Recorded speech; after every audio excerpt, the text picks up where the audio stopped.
Good afternoon, ladies and gents. It's your boy Brian. I'm back at Bidwell Canyon Farm, and today I have a stunner of a vid for you. I'm going to go over these. These are sand tables that we build to start all of our seedlings. If you're watching this video, you may know that there are mats available you can buy to put under your seed trays, but the cost of those mats is quite high. And we wanted a less expensive way to grow seedlings in the cold weather months. So here we are, February 6th. We are starting to think about starting our tomato plants, starting our hot weather crops in this arrangement. So by the time May comes around, and the last frosts in June, we're able to transplant out into the ground some really healthy plants. And these tables give those plants their start. The hoop houses are great. Right now it's super cold outside, but in here it's probably 80 when the sun is up. But when the sun goes down, all that heat just goes right out this plastic. There's no retention. These sand tables help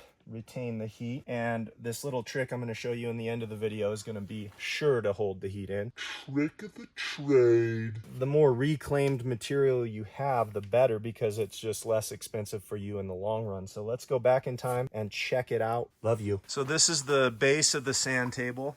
Here is a cut list for this particular table. You'll need two 2x6 by 8 foot Doug fir, two 2x6 by 27 inch Doug fir, 9 2x4 by 27 inch Doug fir, and a sheet of 2 foot by 8 foot half-inch CDX ply. I happen to have some timbers. These are 5x5 cedar timbers that I had, and I built these pretty short sawhorses, so the overall height would be about waist high. So when you're working here seeding or watering, it stands about waist high. And these have been in use for about 7 years straight. So what you're going to need for this build is some sort of rigid foam for the bottom and some strips for the side walls.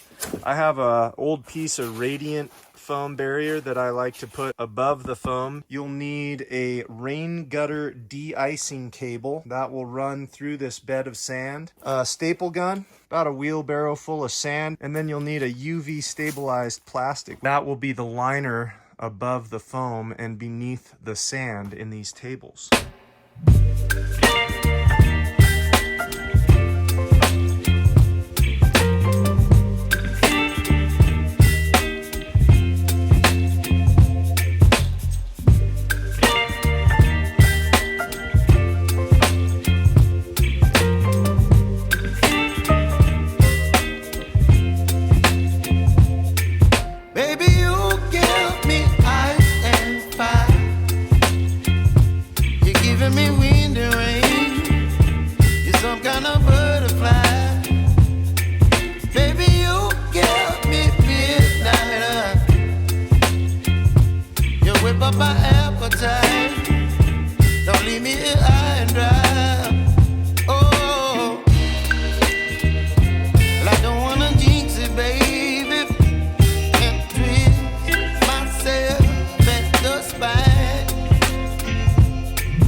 Side note, you want to level your tables up, so when you're putting these together you might have to shim your sawhorses or however you have these. Maybe you just have something like this set on a lifetime table in the hoop house. However you do it, try to level it up so when you are watering your seedlings, the water isn't accumulating on one end or the other or front or back. It's kind of an even moist bed of sand below all of your seedling trays. Okay, so after you get your tables built, this is the trick of the trade that's going to help you overnight keep your plants super happy.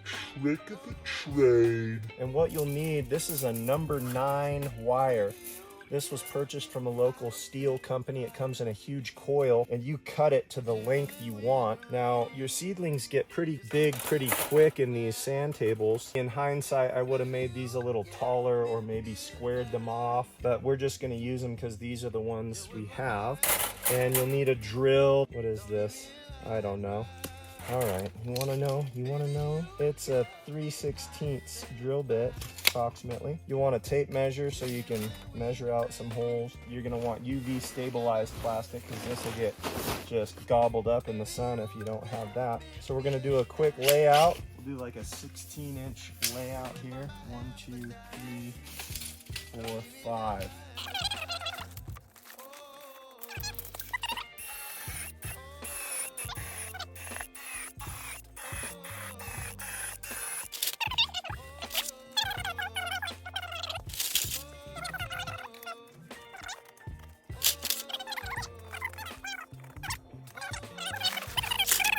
You'll want to prime the sand bed with water before you plant your seeds and maintain that level of moisture throughout the life of your seedlings. You may have to add water from time to time just to the sand, but usually the routine watering of the seedlings takes care of that.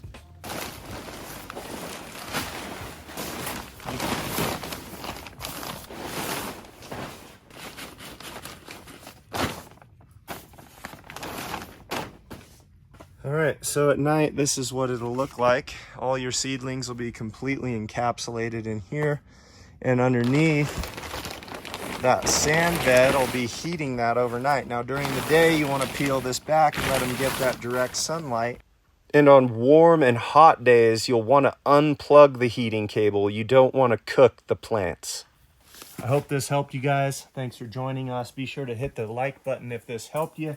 Subscribe to the Bidwell Canyon Farm YouTube channel. We're closing in on 3,000 subscribers, dude. Thank you. That's sick. All right. Love you guys very much. Catch you on the next one. Shaka!